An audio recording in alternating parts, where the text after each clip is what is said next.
Que língua é essa? Aramaico. Yeshua falava aramaico. Lá na cruz, quando Yeshua é morto, crucificado, e ele, naquele momento de sofrimento, ele clama ao Pai. E em que língua ele clama? Aramaico. A gente vai ver alguns trechos assim, aonde a própria Brit Hadashah ainda hoje mantém e preserva alguns trechos em aramaico. Vocês acham que é só nesse momento que ele falou? Não. Era comum, era o certo, era o corrente falar, ou em hebraico ou em aramaico. Então, na verdade, a gente tem muitos testemunhos. A gente tem os relatos de Qumran, a gente tem o livro de Daniel, que foi encontrado todo em aramaico, a gente tem os relatos do Talmud, a gente tem muita literatura comprovando que a Brit Hadashah foi escrita em hebraico e aramaico, e não em grego. Ok, não quero mais falar sobre isso, para mim está claro, e se você quiser mais informação, você pesquise, procure, está tudo aí para quem quiser saber. Agora, eu queria falar um pouco mais, vamos avançar, a respeito da cultura e a relação com a língua. A maior característica de um povo, ou melhor dizendo, aquilo que caracteriza o povo e relata, ou mantém, ou traz consigo o significado de um povo, carrega consigo, a essência de um povo é a sua linguagem. Na linguagem, você vai encontrar referências da cultura, você vai encontrar referências dos costumes, você vai encontrar referências das tradições. Tudo isso está embutido na linguagem. Se você fala português como eu, e você vai falar português num outro país, existem palavras que são características nossas, da nossa cultura, da nossa tradição, dos nossos costumes, não vão ser encontrados em nenhum outro lugar do mundo. Mas, quando você traduz a língua portuguesa para uma outra língua, seja ela qualquer que seja, você perde isso. Porque nem sempre você vai encontrar numa outra língua uma palavra adequada com toda a carga emocional, histórica, que essa língua tem. A gente sempre fala da palavra saudade. Essa palavra saudade só existe na língua portuguesa, não existe em outro lugar do mundo. Em outras tradições, em outras línguas, é necessário uma frase para traduzir a palavra saudade, porque não existe palavra referência para se traduzir. A mesma coisa acontece com outras línguas. E isso também vai acontecer com o hebraico e o aramaico. A gente fala um pouco sobre isso, e é importante a gente ter isso em mente. Por quê? Porque isso vai determinar algumas atitudes que nós precisamos tomar. O que acontece?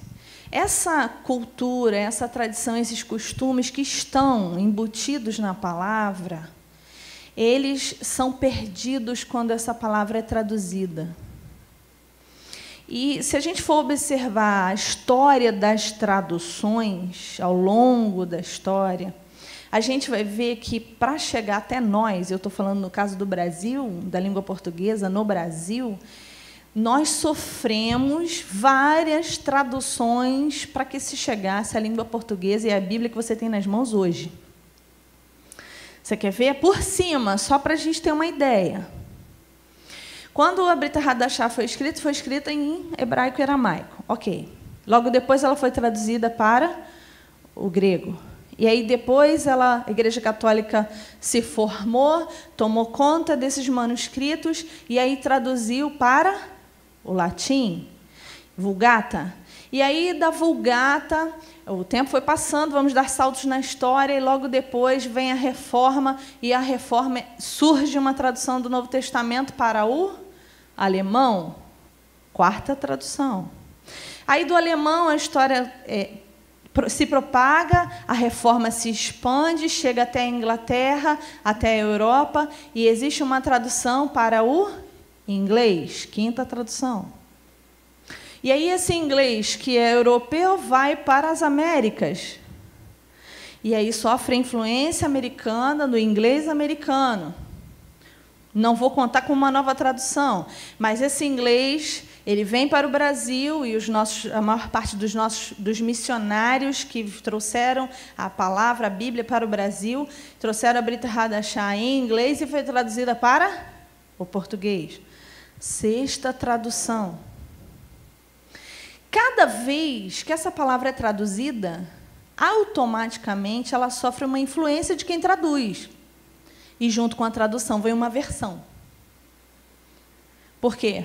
Justamente por falta de uma palavra exatamente igual em outra língua para que seja feita a tradução literal, por falta disso, quem está traduzindo se sente no direito, na obrigação até, para facilitar e comunicar a mensagem, de dar a sua interpretação e estabelecer a sua linguagem. E isso gera uma versão. Por isso, nós temos N versões. E aí a gente tem, quando chega na língua portuguesa, a gente tem a versão revisada, a gente tem a versão corrigida, a gente tem a versão revisada e corrigida, a gente tem a versão atualizada, a gente tem a versão, na linguagem de hoje, a gente tem a versão, nova versão internacional, e quantas versões? Cada vez que essa palavra é retraduzida, ela sofre uma nova influência. E cada vez mais distante da língua original ela fica. Vocês conseguem entender o quanto foi perdido ao longo do tempo com cada uma dessas traduções? E o importante a gente ter em mente que quem desejou, quem estabeleceu essa coisa da tradução, tinha por ideia ou por finalidade de